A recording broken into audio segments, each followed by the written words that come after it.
ప్రభుత్వం ఏర్పడినాటి నుంచి కూడా వైసీపీ ప్రభుత్వం కేవలం రాష్ట్రంలో అధికారంలోకి వచ్చింది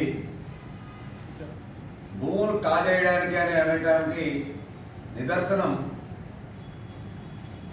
ఏకంగా అసెంబ్లీలోనే ముఖ్యమంత్రి జగన్మోహన్ రెడ్డి ఏపీ భూ హక్కుల చట్టం 2022ని ఒక చట్టాన్ని చేసేశారు ఏకంగా. అంటే ఏపీ ల్యాండ్ టైటిలింగ్ యాక్ట్ ఏదైతే ఉందో ఆ ల్యాండ్ టైటిలింగ్ యాక్ట్ వల్ల ఆంధ్ర రాష్ట్రంలో ఉన్నటువంటి స్థిరాస్తి యజమానులు అందరూ కూడా ఆ స్థిరాస్తి యజమానులు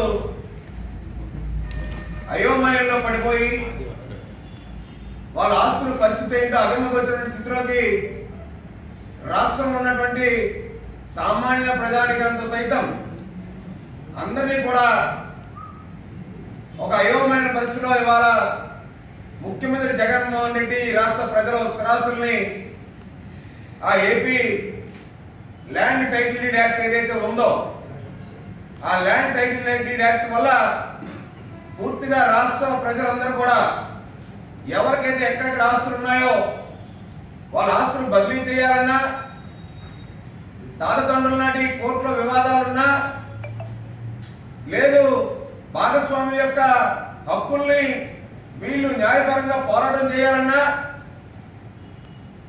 స్థిరాస్తి యజమానులకు ఎటువంటి హక్కు లేకుండా కోర్టుకు వెళ్ళేటువంటి హక్కు లేకుండా పూర్తిగా ఆ భూ హక్కు చట్టాన్ని జగన్ చేతిలో పెట్టుకోవడం అనేది ఇవాళ రాష్ట్ర ప్రభుత్వంలో ఉన్నటువంటి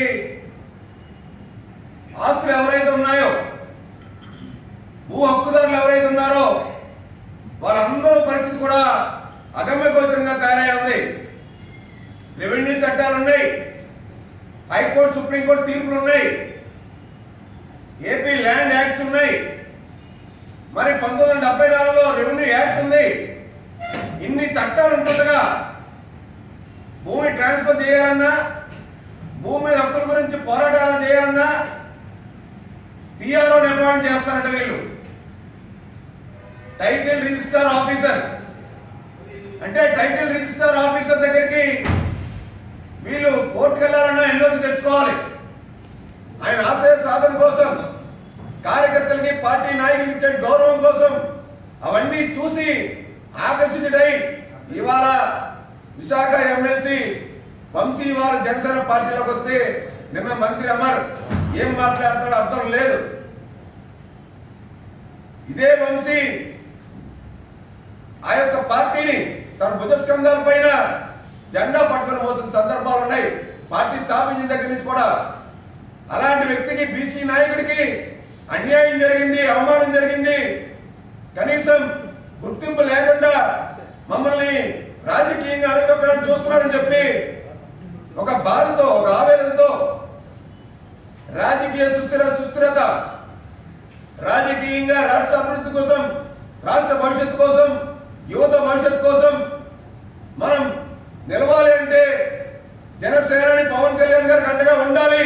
ఆయన నాయకత్వంలో రాష్ట్రం సర్వతోముఖాభివృద్ధి చెందాలని చెప్పి భావించినటువంటి వంశీ ఇవాళ పార్టీలోకి వస్తే జీర్ణించుకోలేనటువంటి గురువాడ అమర్ కానీ వైసీపీ నేతలు కానీ ఇది కేవలం ఆరంభం మాత్రమే.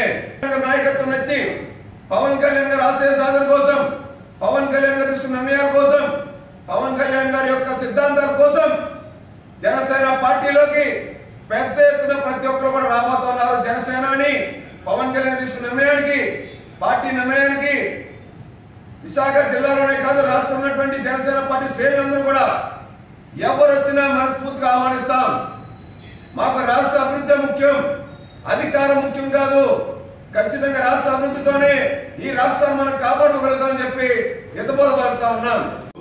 మరి 4.5 సంవత్సరాల సుదీర్ఘ సమయం జనసేన పార్టీ ఎక్కడ వెన్ను చూపకుండా ఏ స్థాయిలో లొంగిపోకుండా ఎటువంటి ప్రలోభాలకు గురికాకుండా పోరాటం చేశాం.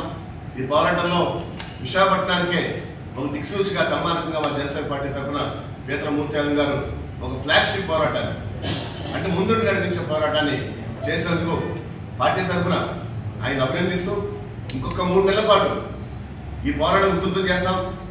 తెలుగుదేశం పార్టీ శ్రేణులు కూడా కలిసి వస్తున్నాయి కాబట్టి వచ్చే ఎన్నికల్లో ఖచ్చితంగా ప్రభుత్వాన్ని దింపి మరి వచ్చే 2024 క్యాలెండర్లో సుపరిపాలన అందించడానికి జనసేన పార్టీ ఖచ్చితంగా ప్రయత్నిస్తుంది.